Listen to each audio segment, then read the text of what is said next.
whether I'm at the biggest tech company or whether I'm with an educational institution, I'm often talking about the same thing as we think about, well, how are you going to design the future of your industry so you can stay not only current and stay in the game, but so you can grow and have vitality and be a leader in the future. And one of the biggest things is getting really clear on your priorities. What is really important?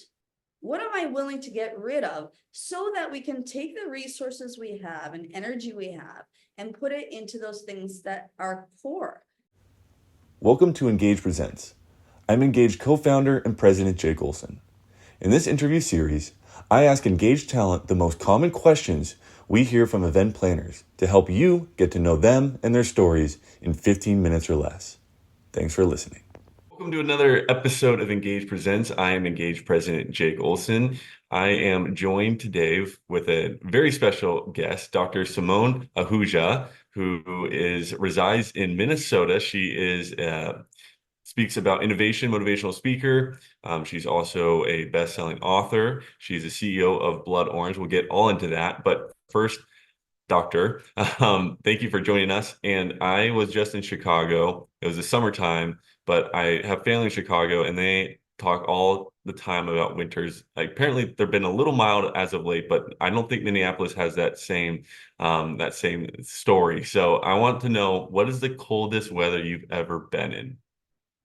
Ooh, that's a good question. And hi, Jake. It's super nice to be here. So the coldest weather, I'm a little reluctant to share because I'm afraid no one will come and visit us here in Minneapolis, which is actually a very beautiful city.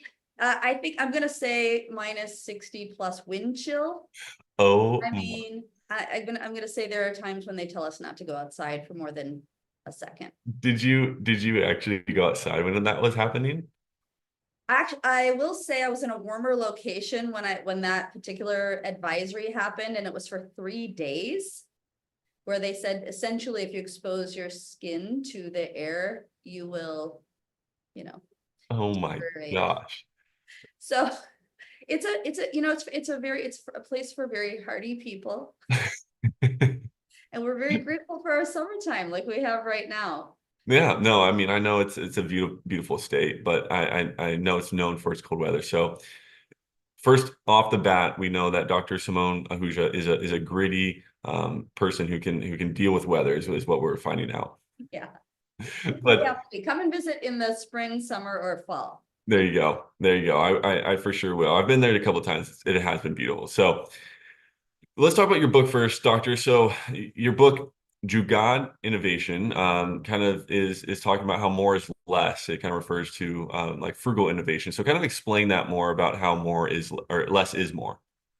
Yeah, so that book is the first of 2 books. Jugaad Innovation was born out of some research I did originally with Best Buy, and we were looking at, well, how do people solve big problems like in healthcare or finance or education, even if they don't have traditional resources, like they don't have a lot of money, they certainly don't have headcount, they may not have formal education. I mean, we're talking about what happens if you have severe resource constraints, like I may not have infrastructure, I don't have running water, I don't have consistent electricity, but I still got to solve these problems. So what I did is I went out and did a lot of on-the-ground research for, well, it was over the course of several years with 2 co-authors. And I spent about a year on the ground in India. I went to formal organizations. I went out into the sort of the hinterlands of India as well, and worked with a lot of grassroots innovators and asked them and watched them and observed. And it was kind of like an ethnographic study. Well, how do you actually do this? And emerged with some principles that help outline, well, you know what, even if you don't have resources, you still can, with the right mindset and guiding principles and a process. Let's be clear, there is a process. The best grassroots innovators, frugal innovators, Jugaad innovators, and what I also call intrapreneurs, because this happens if you changed it to a formal organization. There are people who solve problems even if they don't have the resources for it. How do they do it? And so that was sort of the genesis of Jugaad Innovation. And one thing I think, Jake, that's super interesting is right now you can imagine that with all the kind of the constraints that are happening in corporate, there are a lot of layoffs, unfortunately, there are budget cuts, and even in technology organizations that never have, literally some of their people have never experienced that before. people are pretty excited about this idea of, yeah, let's like do more with less, and yes and no, right? So it's do more with less, but it's also just do less. What I learned, right? What I learned, that sells. That for sure sells in today's culture. well, and I think we have to be, if I think of the thing, whether I'm at the biggest tech company or whether I'm with an educational institution, I'm often talking about the same thing as we think about, well, how are you going to design the future of your industry so you can stay not only current and stay in the game, but so you can grow and have vitality and be a leader in the future. And one of the biggest things is getting really clear on your priorities. What is really important? What am I willing to get rid of so that we can take the resources we have and energy we have and put it into those things that are core, that are really important. And part of the reason it's also really critical right now to think that way is because I'm experiencing in the organizations I interact with, which is pretty much most major industries, that there's a ton of burnout. People are overwhelmed and they're still feeling the after effects of the pandemic. And I think when we can get really crisp and clear, that clarity and simplicity is the new empathy. I mean, that is how you demonstrate empathy for people. And that's what Jugaad innovators do and entrepreneurs do. I love that. I love that. And you put that into practice through your business. You have a strategy firm called Blood Orange that you're the CEO for, and you actually are solving client problems on a daily basis. And how does that kind of then translate into your speaking and how you translate that into actually delivering that message on a stage? I think that what I love about our work is because we're in the trenches with organizations, whether it's healthcare or manufacturing or retail or finance or technology, we're in there, we get in there, we have the leadership sessions. Maybe it's a small group leadership session and we're helping them think about strategy and how do they actually do better with less, let's say it that way. Right. I can take those stories and share them in a keynote. Right. And I can share them in a way that helps people feel like, okay, I'm part of the story. She understands our industry. She's not just studied it. She's actually doing it with them. Right. I can take our real experiences with our consulting clients and actually kind of the calculus of that gets shared out to the keynote. So they get all the sweet stuff that kind of emerges from the in the trenches work we do with these other organizations. And I will say too, Jake, that it's not very unique problem sets in every industry. Yeah. I think most industries are facing similar problems. We need our people to be more engaged and empowered. We need to think about how do we design our future. We need to understand what innovation is to us and where are we going to take it. We need to make sure our people know how to do it. And then a lot of organizations also need to think about, well, what are the systems that we've put in place to do that? That's kind of a bigger ticket, bigger sort of scenario. But in a keynote, I love sharing the stories of what we've learned with these organizations. Some of them are like really great stories. Some of them are what was really hard. Yeah. And then, of course, I always like to pepper in our own experiences because we've certainly had lots of successes and we've had a few follies as well. And that's a part of the learning process. And I think that's the big reframe is, when we try out new things and we're trying to chart a new path forward, we can't be like, well, failure. It has to be thought of as learning. Yeah, no, I love that. I love that. And you said India. I mean, it seems like, you could take this to many, many different countries. How many countries have you, been to, or how many of these clients you're working with are from outside the United States? I would say I work mostly I work with Fortune 500s and large organizations in the United States. Okay. I would say there are a handful outside. So it could be India. I was recently in North Africa. It could be Europe. I mean, so it could be anywhere. The majority really are in the US. I do think that what's been really eye-opening for American and European organizations that historically have felt pretty resource rich is that there are lots and lots of lessons from these resource constrained environments in emerging markets that are experiencing more growth now than they had maybe in the past. And they have direct relevance to like an emerged economy, right? So like the US, like many countries in Europe. So that's what I really love to share is why does this have relevance to you in the US and Europe? But generally speaking, there's relevance all over the world because most large organizations have similar problems. I think the difference might be, though, I've noticed that when, if you've grown up in an environment where there is resource scarcity, if you've grown up in an environment that historically has been more uncertain, whether it's, politically or because of currency devaluation or because you just generally don't have a ton of resources, those folks have a little bit of a leg up sometimes, in terms of being able to think and act flexibly. And that is exactly what we like to bring to those of us who grew up, let's say, in the US, and maybe we have a little bit more of a linear approach, but that's just not going to work for us anymore. We got to figure out how to flex. So when you're on stage, what is Dr. Simone like on when she's giving a presentation? I've actually had kind of a shift over the last few years. What I will tell you is people often say, well, I read your CV and you're not nearly as stiff as I thought you were. Actually really fun. I'm like, great.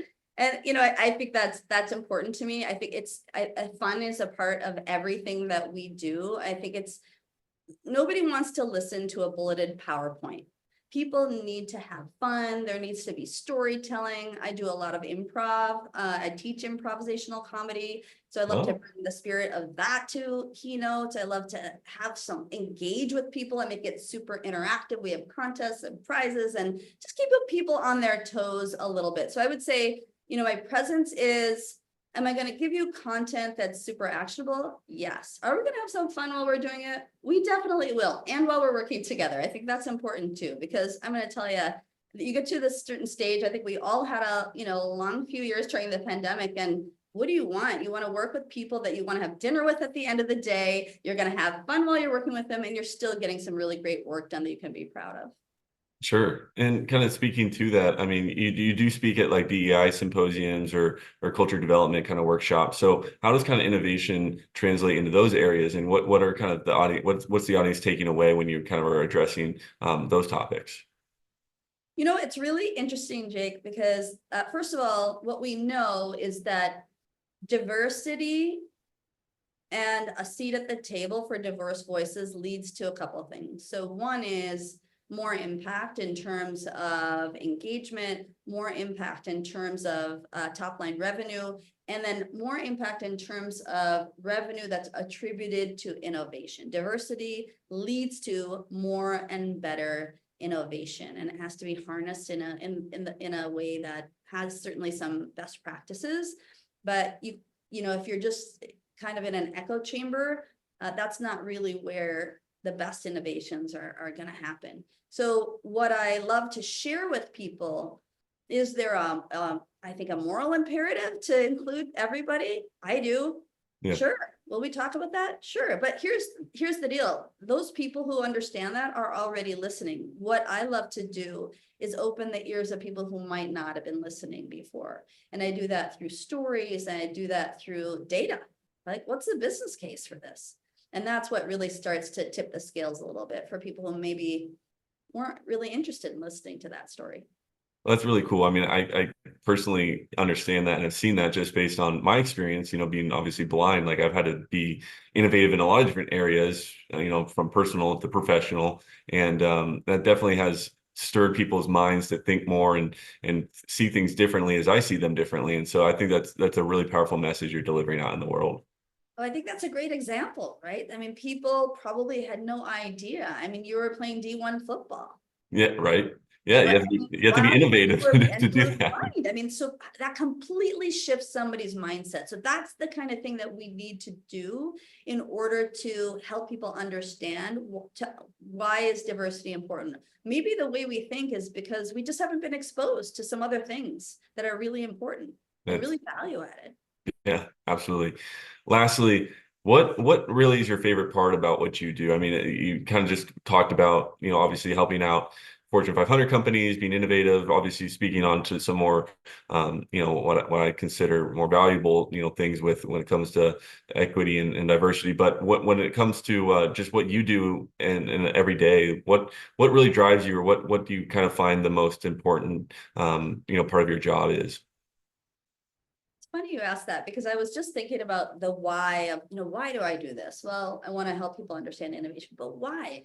So I want everyone to feel like they can be a problem solver who can do it better and faster and with fewer resources, whether that's in their professional life or whether that's in their personal life. But what is underneath that, I think, is empowerment. I think it's feeling like you are motivated. It's about, how do you feel about yourself? It's about, I mean, if I really get to it, it's about how do you help people feel valuable and a sense of worthiness because they're confident that they, like, for example, I love to make things really simple. None of this is rocket science. Is it hard work? Sure it is. Sometimes it's a lot of hard work. Can it be difficult? Yeah.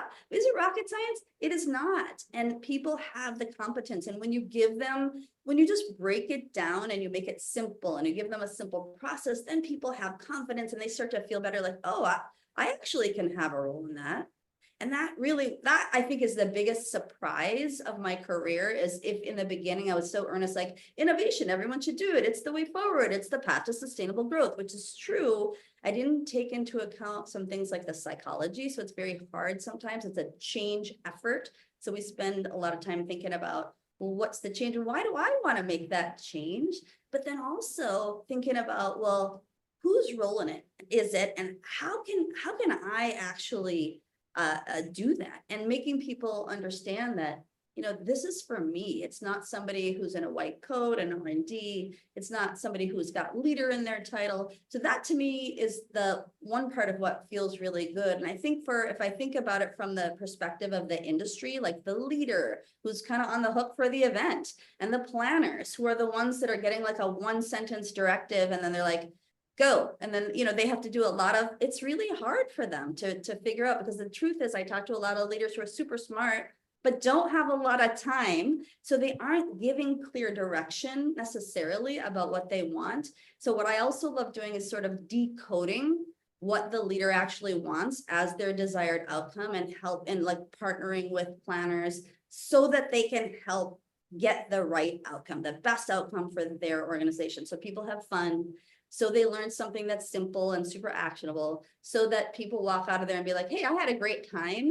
And the leader's like, good job, everybody. Well done. That's kind of fun too, because that's a code to crack. And I think I see a lot of patterns in it by this time in my career. So I think it's fun to partner with people in that way. Well, that is really awesome to hear, and you're doing a great job. We love having you. If you want to check out Dr. Simone Ahuja's profile on Engage, go ahead, letsengage.com. We love working with her. She does an awesome job. Obviously, very, very intelligent, very successful, and solving problems around the world. So thank you, Doctor, for joining me today. And that is another episode of Engage Presents. Stick around for more as we bring you more guests that are on our Engage platform.